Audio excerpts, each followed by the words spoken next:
Boys, listen. For as long as there have been men to walk the earth, there was also a underlying what you would call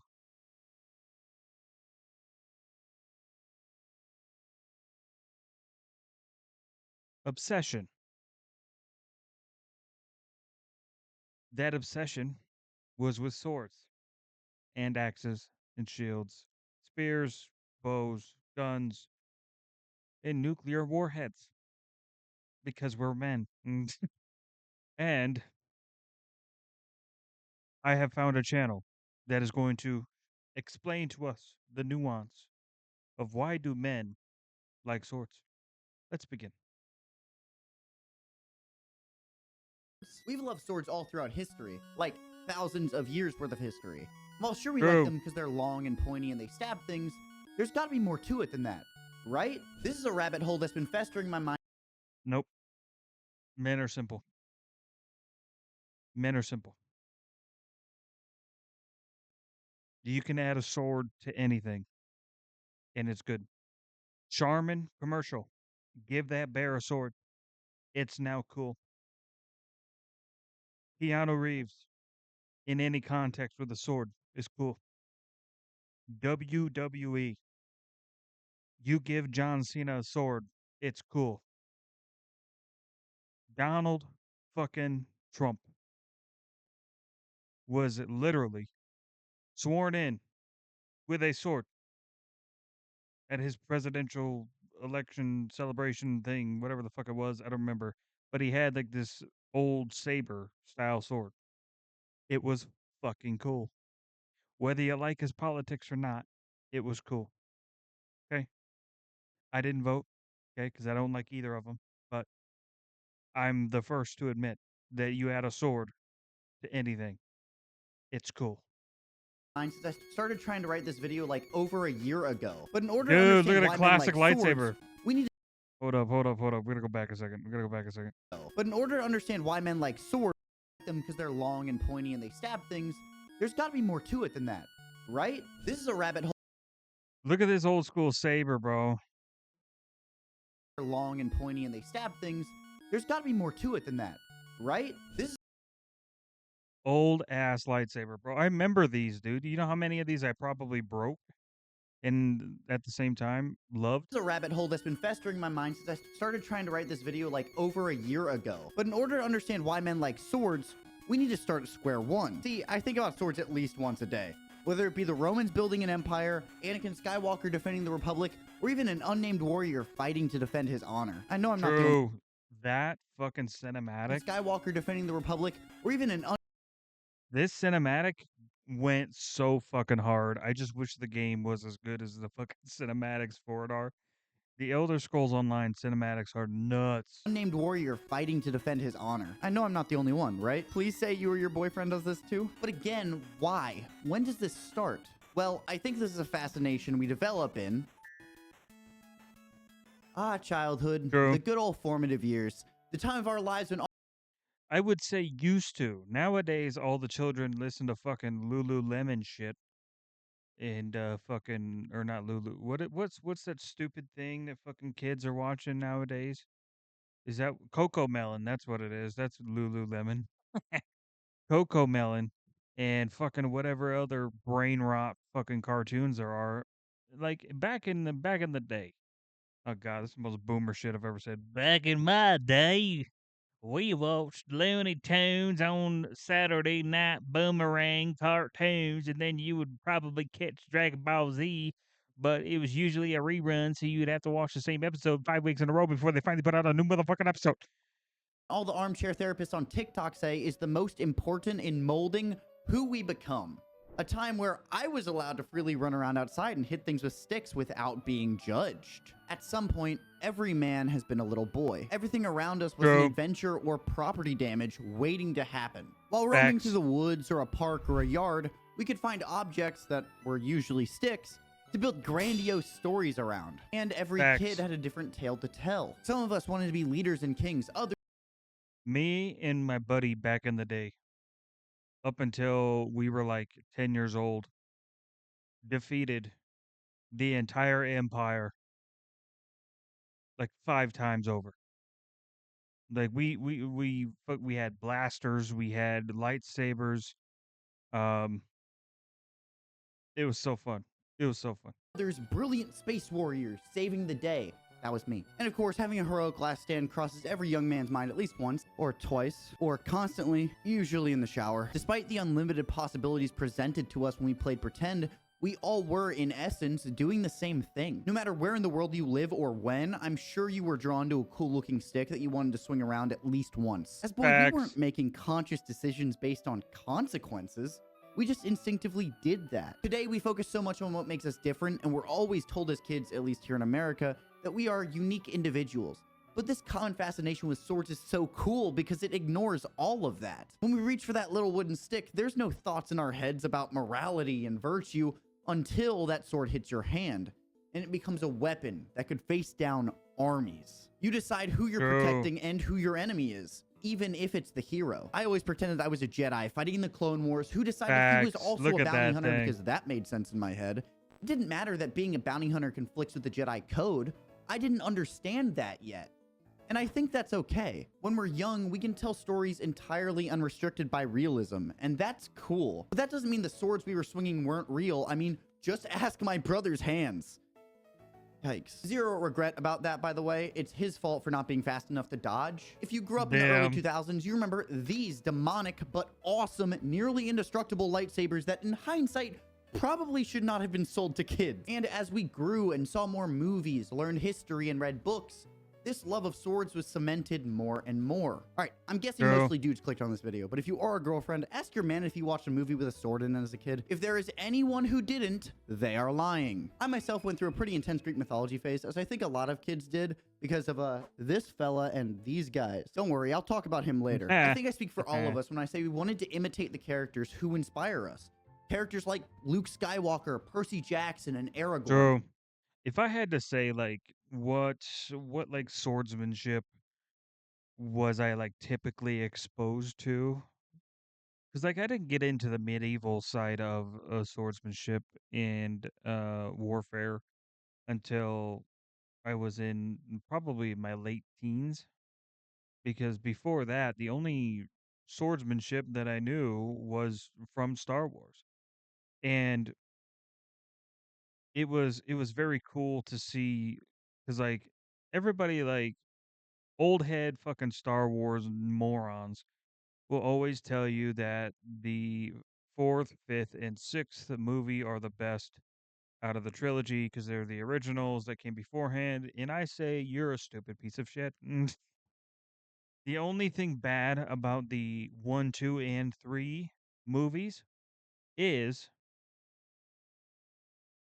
Jar Jar Binks. That's it. That's it. That's the only thing that's bad about it.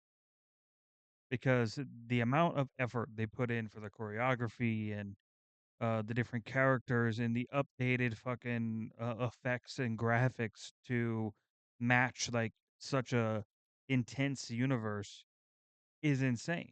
Don't get me wrong. It is still enjoyable to watch the first three and then four, five, and six and see where Star Wars came from. But then after you hit six, you have to jump up to the Disney ones. And besides the first one, the rest of them are fucking terrible. Oh boy. And did I fast forward that? Be these characters. I'm sure some of us saw these True. characters as an escape, but it's more than that. These characters take up the sword for a purpose. Oh my god, dude. Fucking Zorro. Oh my lord. And when they do that, they become something more. The sword I was never into Bleach. I tried so hard to get into Bleach. I watched through Soul Society and then dropped it because I was just nothing kept me drawn to that show. itself is like a beacon of what we can do when we find our purpose, which Bro, throughout look at childhood that. and even adulthood is something that we're desperate for. Men love swords because a sword Also, those were some pretty nice katanas back there, my friend. Maybe I should do an episode where I just show off the different weapons I have. I don't know if that's would that be okay for YouTube or is YouTube gonna demonetize me for that? They'll probably demonetize me for that. But maybe I'll make that a Patreon video. Sword is a symbolism, every English teacher's favorite thing. And while usually I think those teachers give the authors too much credit, symbolism, when it applies to real life, is different. When you think of a sword, what is the first thing that comes to mind? If I had to guess, it's probably a fictional character fighting for their ideals. Why is that? Why don't we immediately think of the negatives? I mean, a sword is an instrument of death. People used to say, put him to the sword when talking about executions. Well, it's True. because the sword is also a symbol of strength. To understand what I mean, I want to take a look at a fictional character that you may be familiar with. Guts. That is one hell of an example. There were several people that you could have brought to this video to exemplify the different sides of swordsmanship. I mean, you could even bring people from more shows based more loosely on actual historic events. You could have brought like a Ragnar Lothbrok in there because, granted, he doesn't use a sword all the time. He generally speaking uses an axe. Um, it's still an instrument of warfare of which he used to push his ideals, and he's a very deep character in that show that really explains like his thought process and every action that he made in the weight of the decisions that come with said action. And Guts is also one of those who is written so fucking well to where you feel the weight of every single blow he is forced to make, whether it is um, justified or not. It's kind of crazy. It's kind of nuts. And like, I feel like that type of character writing is not as prevalent as it used to be. Um, yeah, I don't know. It's tough. Now, for reference, I have not finished Berserk. In fact, I have another video in the works about why I've taken so long to finish it. But what's more masculine than this? He has a sword bigger than Kevin Durant! Hey, chill, bro. Focus on the video. Desire for strength is a core part of the male experience. We all want to be big and strong at some point, and Guts represents the peak of human strength. That thing about Kevin Durant, a 6'11 monster, wasn't a joke. Guts' sword is 7 feet long and weighs an amount that I can't comprehend because my brain True. hates numbers. And he swings the sword like it's nothing. Every game that adapts this sword, it's always known as like the colossal sword, or it's got like some name to represent its true size. It's insane. Cutting down everything that gets in the way of his mission. The persistence Guts shows when his body is broken, yet he still chooses to swing his sword is awe-inspiring. And there are very few characters that represent this so perfectly. Don't worry, buddy. I'll get to See, here's the thing. I feel like, and One Piece fans are gonna come after me for this take, but uh, Zoro's not that deep a character for me. I feel like Zoro is extremely simple. Extremely simple. He's a man who wields swords, and his only goal in life is to be the best swordsman.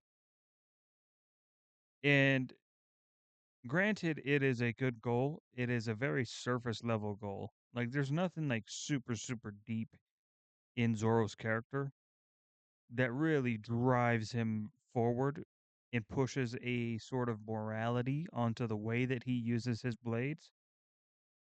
For him, he's just competitive. He just wants to be the best, which is it's okay. It's okay, but there's nothing behind it either. you in a second.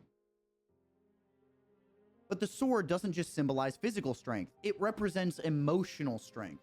The symbolic act of taking up the sword often represents a conviction to march onward no matter what. In Guts' Yep. case, he seems like a character who at first glance doesn't have a choice. If you aren't familiar with him, please read Berserk, but to sum it up, Oh, it's at so least where good. I'm at in the story, if Guts stops fighting, then his demons will consume him, and he needs to keep fighting, keep wielding his sword for the sake of the people around him. He makes that choice, the choice to keep going, the Yep. choice to struggle onward. Call it toxic masculinity if you want to, but the idea that a man, a good man, protects those around him and doesn't place his burdens on others permeates our culture. And that's fine, because that Used to.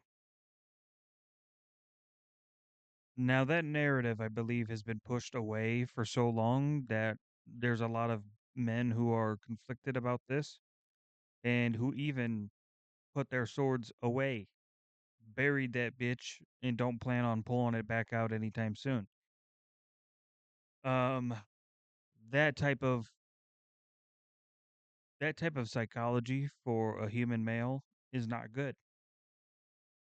If you want any amount of society or civilization to last for a very, very long time, you have to have men that are willing to lay down in a ditch and die.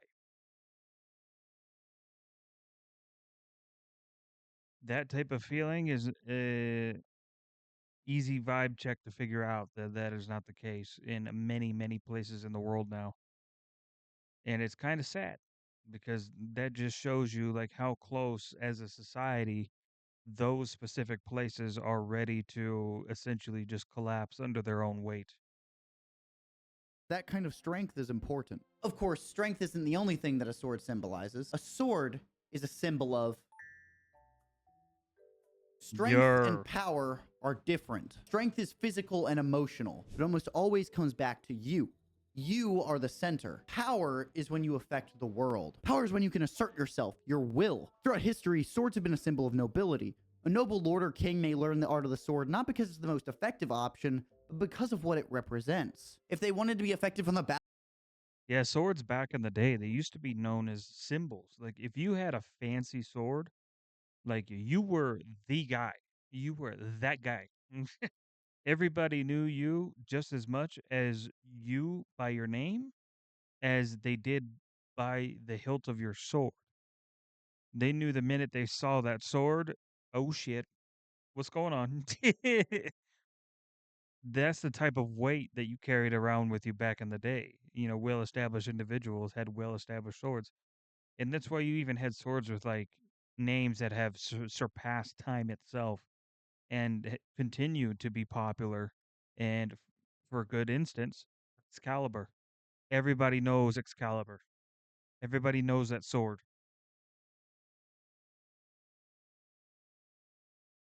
There is no greater example than that. battlefield, they just use a pole arm anyway. Way easier to learn and way better to kill people with. But instead, the sword is the weapon that became synonymous with leadership, with status. Because Yep. the people who wielded the sword commanded Facts. power. This becomes even more true as we begin to look at the rise of the firearm. Swords were still carried by high ranking officers despite bullets being objectively more dangerous. Even Yep. if Well, to be fair, back in the day, them fucking dog shit muskets, like you actually had a good chance to run. If you guys were 100 yards apart, you had a good chance to pull out your sword and dash at that guy before he shot you. Because that's not only how long it took to reload them motherfuckers, but how absolutely inaccurate of a weapon they were. Like, you were just really just like, you know how like, because we was talking about Star Wars earlier. So like, you know how the stormtroopers they shoot 99% of the time, them motherfuckers miss everything. They couldn't hit the broadside of a space barn. That's how the muskets were. But the difference between the blaster and the musket is the blaster you can continually shoot. So granted, you'll continue to miss because your aim is terrible. But with a musket, it's a one shot. You're 40 fucking feet that way, and the guy is still running straight at you. And now you have to literally use the blunt end of your gun to try to knock him out because if you don't, you're dead because you don't have time to reload that fucking thing by the time he gets to you. It's insane. It's ridiculous. Granted, we've come a long way nowadays. Obviously, you know any sort of firearm, as long as the distance is uh, amicable, you're gonna win that fight 10 times out of 10. Because yeah, unless the guy is like on some sort of drugs and is able to just continually push through that somehow, which it has happened. It is a thing. You know, drugs are fucking scary. You know, it's the reason why some officers, even though they have shot in somebody, say they were high on meth or fentanyl or something like that, their body has gone through such a reaction that it literally doesn't phase them. I've seen guys that are completely stoked out on meth and an officer tases them, and they don't even move. They don't even flinch. They literally pull the little barb out and throw it on the fucking ground, and that officer's like, "Oh, fuck." And for good reason, you know? Anime tells us otherwise. Because men love swords. But enough history True. lessons. Let's look at a One of my favorite scenes was was it the first Deadpool movie or the second one? No, it's the second Deadpool movie, and, he's going against that fucking Terminator guy, and he was, Cable, and, Cable was shooting him. Fucking Ryan Reynolds was doing that stupid fucking, movie cliche where they cut the bullet in half, and granted, he did cut the first one, but then after that, he just shot the shit out of him. Oh, man, dude, this is one of my favorite parts of that movie, dude, I was dying. perfect example of the power that comes with the sword. Power and fear incarnate. True. Well, he also, like Vader just had aura, 'cause, like, he betrayed everyone he ever knew, slaughtered children, um, caused his wife so much anguish that after she gave birth, she literally just lost the will to live. Oh my god. And then try to go after his own children? That's crazy. Granted, he did, turn a new leaf-ish toward the end there and saved his son from the Emperor, but, yeah. I don't know if there's anybody in the Star Wars universe, depicted in a movie anyway, that has the same aura as Darth Vader. No character commands the screen quite like Darth Vader. Look at this. Facts. Look at it. Dude, hold on. No character I commands the just saw screen something. quite like Darth Vader. Look at This. Oh my god, you guys can't see that. Hold on, let me move. That. This right here. Oh my god. Look at that. Look at that. Look at it. Ooh, this one too. Yeah.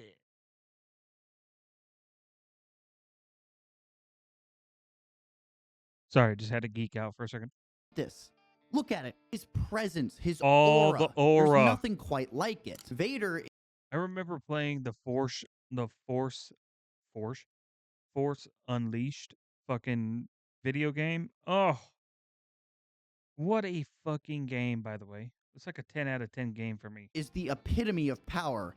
And despite being the bad guy, he's a character that a lot of us, deep down, wish we could be like. Vader walks into Well, I don't know about that. That's a little I get what you're saying. I get what you're saying. Don't get me wrong. I'm gaslighting a little bit. But I don't know about that. a scene and the characters pay attention. The audience pays attention. Because if and when That Vader part, ignites yes. his blade, there will be consequences. In Revenge Yeah, there are definitely like this is definitely like a thing.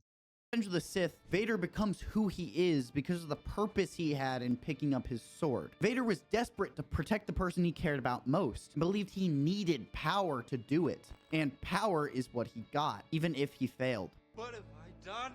Vader's not emotionally strong. In fact, he's the opposite. But most people don't differentiate between power and strength. We see a character like Vader able to affect the world around him, free to impose his will on almost everyone. And True. that's appealing. There's a reason there's a whole genre built around the idea of the power fantasy. And the sword To be fair, like solo leveling is a good exception to that rule of like there's a reason literally there's a whole somebody genre built around the somebody who literally starts with nothing and is bottom tier trash slowly starts to figure out a way to build themselves up to a level of power. Granted, it's not in the same like sinister way that Vader had to do it, but there's definitely an undertone of like the more you push these powers that you've been given, the more it takes from you. Um, it's kind of like that saying of like if you stare into the abyss long enough, the abyss stares into you type situation is for solo leveling that is. Um, because Vader just went straight in the deep end. He was just looking for power. Like fucking staring in the abyss. He was bathing in the abyss. Like, as soon as he knew that it was an option to possibly save the nightmares that he was having, he was all in. Like, he had no doubts. Whereas, like, Solo Leveling is like there's a piece of him still trying to hold on to the past, while the other piece is clearly trying to march forward. So there is a little bit of a power struggle there, which is what makes his character much more, well, not much more appealing, but just appealing in general. Uh, I was gonna bring up another. I can't think of what it was. The idea of the power fantasy. And Oh, and there is plenty of wrong ways to do power fantasies. That's why the isekai genre exists. Granted, there's like a couple of gems, but for the most part, the rest of them trash. the sword is a perfect symbol of that. I hate to break it to you, but the world doesn't care about you. They don't see you unless you command respect or influence. And it's because of this that people like Vader, who wield the sword in pursuit of power, are in a way I think a majority of the male problem these days is that men are at an all-time high of not being in the household with their children when they're raised. And I'm talking just in general, right? This is not a race specific thing. This is just in general. Men are absent from homes more these days than ever before. Uh, at the same time, there's also not enough positive male role models. Like, how many times you heard a black kid say that his father was Uncle Phil from The Fresh Prince of Bel Air? I even remember a lyric from J. Cole in one of his songs saying the exact same thing that I just said. So I do know it is a thing. And partly for me, it was a thing. I watched Fresh Prince at 6 a.m. every day before school. But I never really got to know my father. I never really got to know my mother either. You know, if it wasn't for my aunt and uncle, I would have no responsibility or accountability in my life at all. So it is important for you to have a good parents, both mother and father, because your father is the one who shows you how to carry yourself as a man. Otherwise, you spend your whole life looking for ways to sort of find who that man should be, when typically your father answers that question for you. And that's the father I hope to eventually be. inspiring. But that's not the only way to gain respect in this world. As I mentioned during our little history lesson, Yeah, you can take it too. And it ain't the nice way, but you can take it too. the sword, like most arts, takes years to master. And because of that, the sword is a symbol of True. I am going to talk about One Piece. Considering that One Piece and I like how he has to preface that he has to talk about One Piece. Star Wars are basically my entire personality, it's only fitting that Zoro is the next example we talk about when we discuss why men like swords. I want him to argue some sort of like complex morality for Zoro here, because I've watched One Piece. I am caught up, but I have found nothing in Zoro's entire character from beginning to the point we're at now that tells me that there's this huge like underlying will and strength that Zoro brings to a front, and that's what carries the morality of his blade. Whereas, because like I do know that there is some morality there, right? Because um, I believe it was in the Wano arc where he was protecting some lady or something like that, and that was like the first sign of like, not the first, but the most obvious sign that there's something else that carries his blade other than the sheer fact that he wants to be the greatest swordsman alive. Laziness sucks. It doesn't feel good. We thrive when we confront things that are hard, and when we're determined Bro, to grow and be better, life is good, but it's hard to do. unless you're a runner.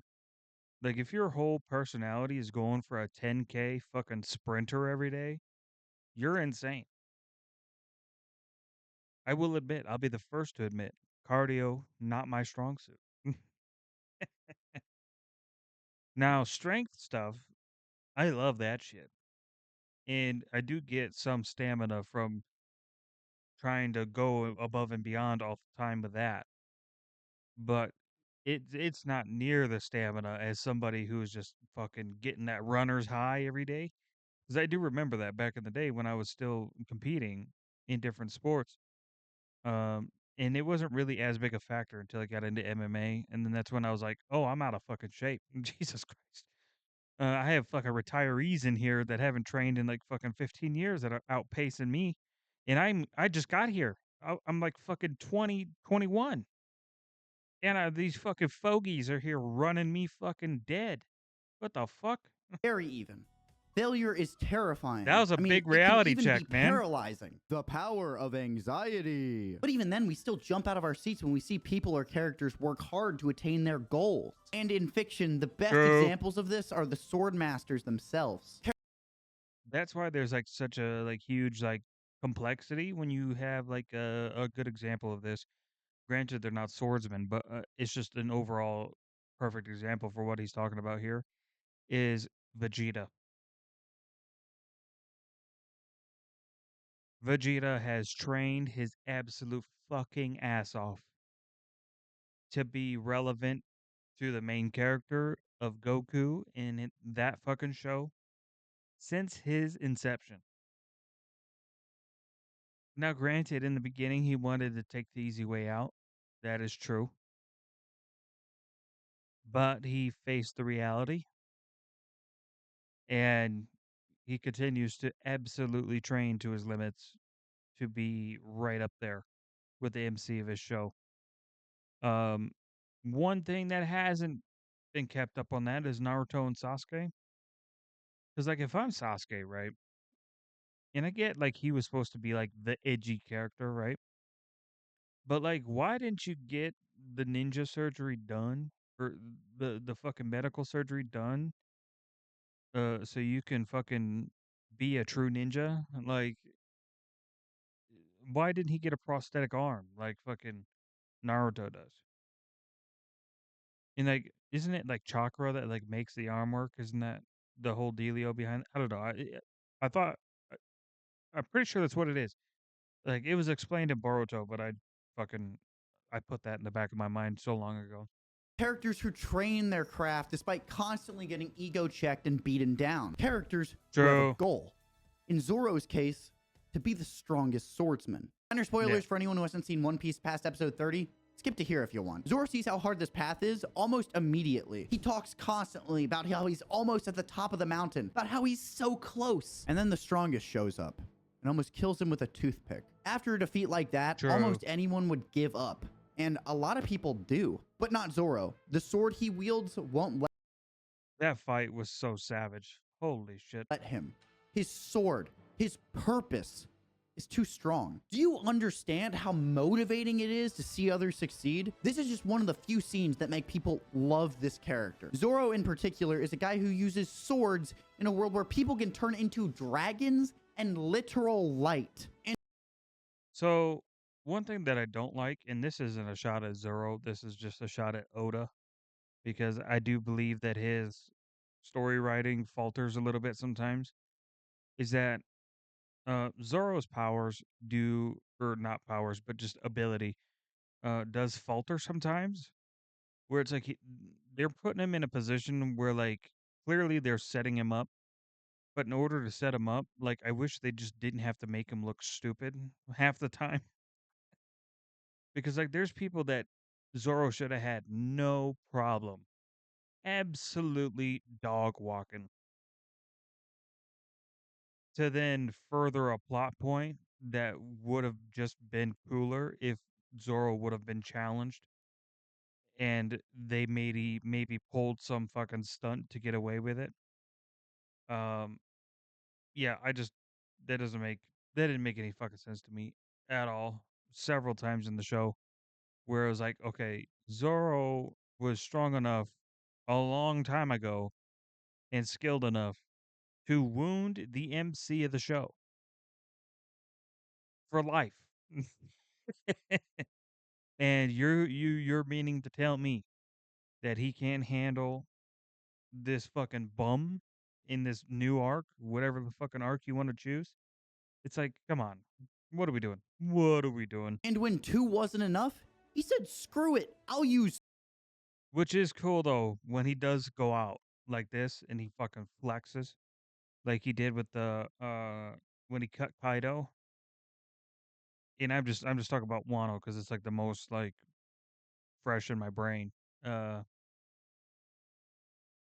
but yeah, when he fucking cut Kaido like that, boy howdy, the fans went crazy. 3. The sword is tied to this incredible cycle of defeat, hard work and persistence, and victory that I feel compelled to emulate in my day-to-day life. And I think it speaks True. to all of us a little bit. This hits us in our core. Once again, I need to mention that there is a societal pressure on men to work hard and provide for the people around us.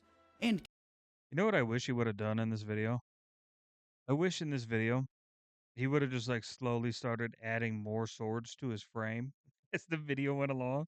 And then he just ends the video with 30 fucking swords. societal pressure on men to work hard and provide for the I'd have people been around rolling. us. And characters like Zoro do that. Zoro takes the burdens of those that depend on him That because moment he was knows fucking they would crazy, do the too. same. All of these characters represent pieces of a whole. All of these aspects are critical to the male experience, but that's just it. They're pieces, ideals of a common experience we share. And when you put the pieces together, it makes you realize the sword is... A sword is crafted over True. time. That's why they have the saying, one with the sword. It requires different materials being fused together in fire. It's hammered into place over and over, ground down until finally it begins to... That episode of Demon Slayer, I just caught It's up on hammered Demon into Slayer. place over and over, ground. This episode was crazy. Like, bro would not stop refining that fucking sword. And he was beat the fuck up. He's also way younger than I thought he was. Down until finally it begins to take shape. As it does, it hardens, but even then, it still needs to be refined and tempered. Time to talk about Percy Jackson. That one came out of left field, didn't it? Don't worry, it'll make sense in a second. Before anime, there was Percy Jackson and the Olympians. This character is, in all honesty, probably why I like swords. These books define my childhood. Percy was a character who... Yeah, I never got into those. The books that I got into was the Witcher series. Like that style of like dancing swordsmanship, the fluidity, the kind of the rhythmic fucking sword play style was so sick.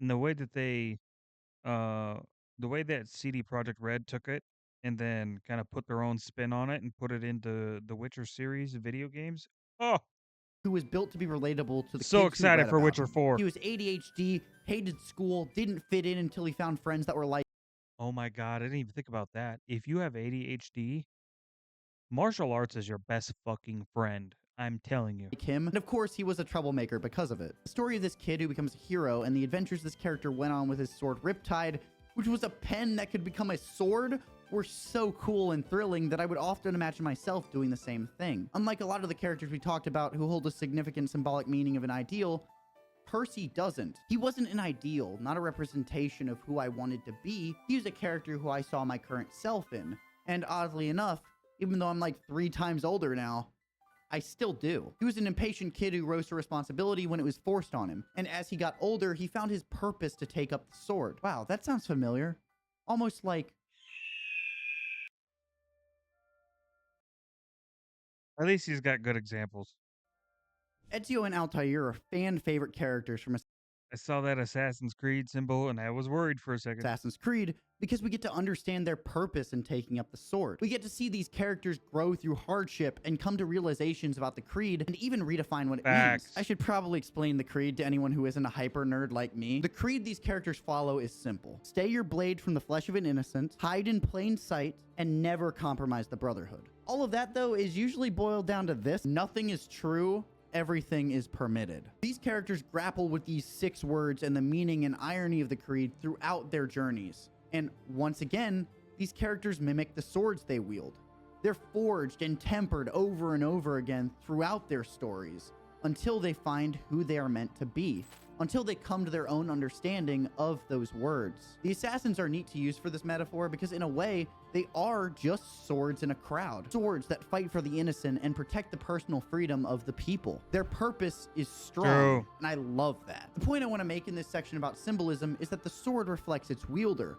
At its core, a sword is the same as you and me. It evolves and grows into what it's meant to be, though it's not weighed down by responsibility or anxiety until a wielder picks it up. But obviously, we never actually to think play about one of this those. stuff. Instead, we I haven't played a single Final Fantasy game. I need just to. naturally gravitate towards it. Time to throw numbers at you. According to a survey done by Japan's Weekly Famitsu, of the top 10 most used weapons in Elden Ring, 5 of the top 10 were swords.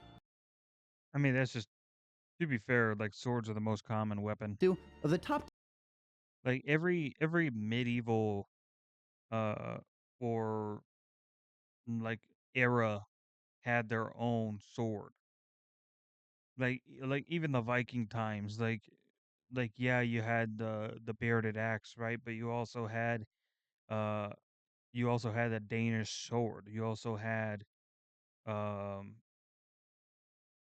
I mean you had like a really popular sword in Excalibur. You have katanas. You have what are those freaking crazy like long fucking huge uh katanas? What are those, daikatana? Is that what it's called? I don't remember. Uh those big fucking things. You had great swords back in the day, which are nearly never as depicted as they are in fantasy games, but they do exist and they're a thing. Um, yeah, pretty much. I'm trying to think of like any faction that didn't have its own like variant of a sword, and there's none that I can think of.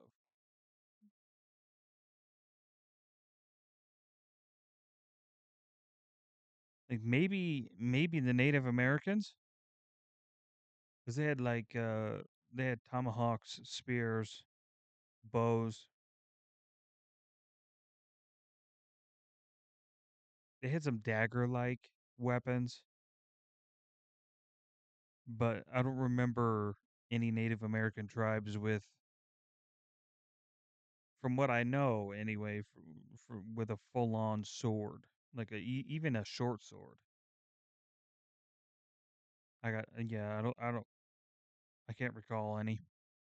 10 most used weapons in Elden Ring, 5 of the top 10 were swords. Eurogamer also says the same thing about Skyrim, because, duh, anyone with a working frontal lobe can see the popularity of swords compared to other weapons. I know I just spent like 15 minutes telling you that we like swords because of deep symbolism, but I also just want to say, all these answers I got from my friends, they're right. Swords are cool. Just like how ideals What did I say earlier? I say you add a sword to anything, it makes it cool. come together to make a person, each piece of a sword just They're gonna say perfectly comes pre-watched. together to make such an awesome thing. The blade of a sword does so much to influence the coolness factor. Sokka's space sword blew my mind as a kid because it had a black blade and it was crafted from a meteor, a space rock. That's awesome. Or look at this curved sword Thranduil used in The Hobbit. And don't get me started on the absolute icon that is the Master Sword. Look at that sleek silver True. blade. And it even glows when near evil, dude. Like, that's awesome. Speaking of glowing, there's also the Moonlight Greatsword from FromSoft games that just, it just hits different. The blade of a sword is True. obviously the biggest part, which is why it's so important in defining its coolness. Monster Hunter, also underrated movie, by the way. It's not gonna be your 10 out of 10 fucking best flick of the year, but it is a solid, like, comfortable watch. Um, yeah, Monster Hunter, they go above and beyond with their swords. My God. Factor. But I feel like a lot of people conflate cool with edgy, and that is a whole different video. Thanks, Sasuke. But there is validity to that. Blades like Rivers of Blood or the True. Sword of Night from Elden Ring are among some of the absolute The ebony blade from Skyrim. Coolest katanas I've ever seen, but strength build better. Swords with more ornate designs like Dark Drinker from Destiny and the Blades of Chaos from God of War linger in the minds of players even after over a decade. Yeah, Taken King was 10 years ago, buddy.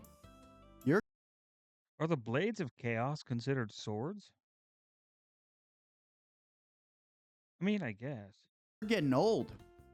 Video games are great at having unique blade designs because they don't need to be practical. It's not like an actor is swinging it around. And because of that, we also get swords that are somewhat cartoony, like Stygius or the Energy Sword, or even the True. most iconic gaming sword, the Diamond Sword itself.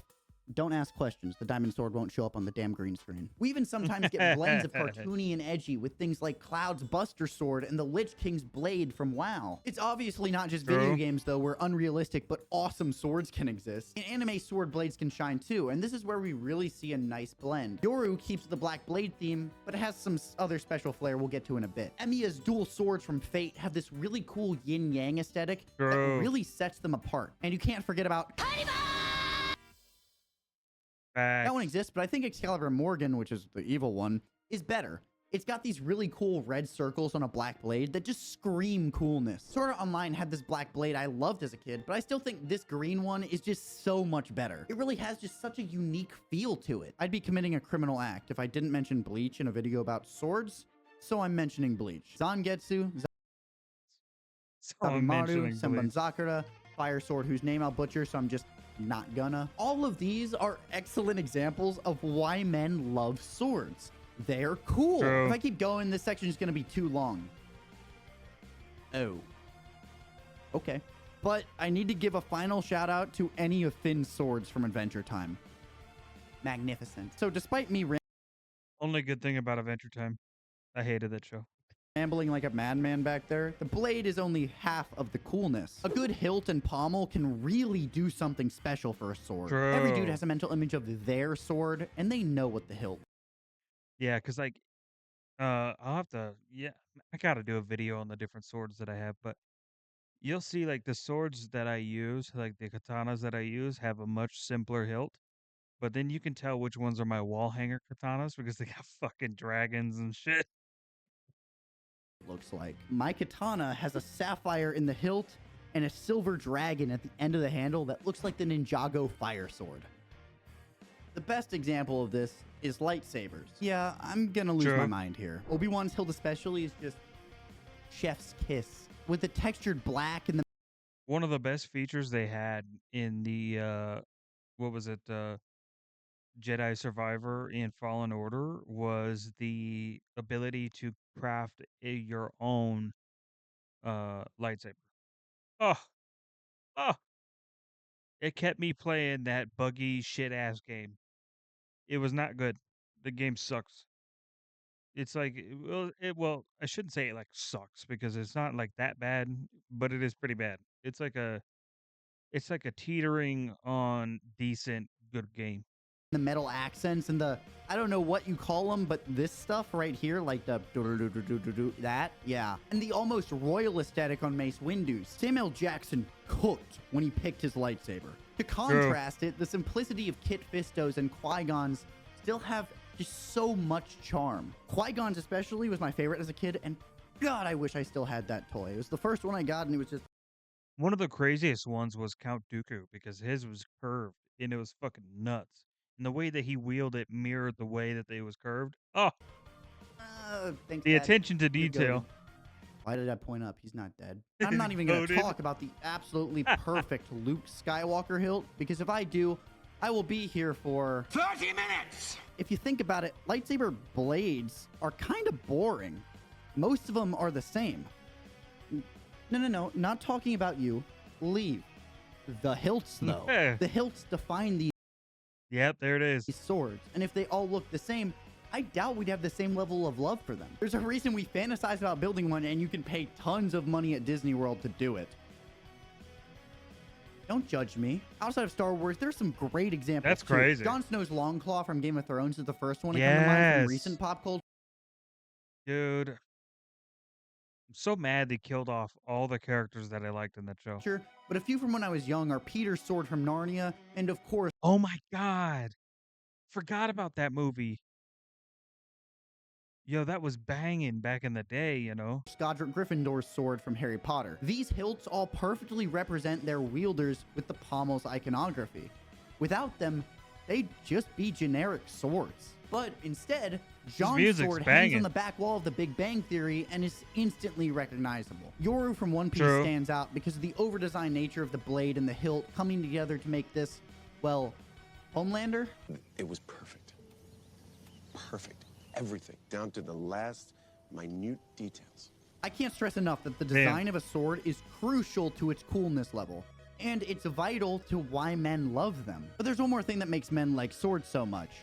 It's because we have one. Ha ha ha, dick joke. True. Ah, Thanks for watching. I really had a good time making this video, and I hope I did this idea justice. Probably could have it done was a good. longer deep That was dive super on it, cool. but I think I said what I need to say. If I did do another section, it would be about movies and video games, but I kind of already did. I need another episode, but I need you to start covering other weapons.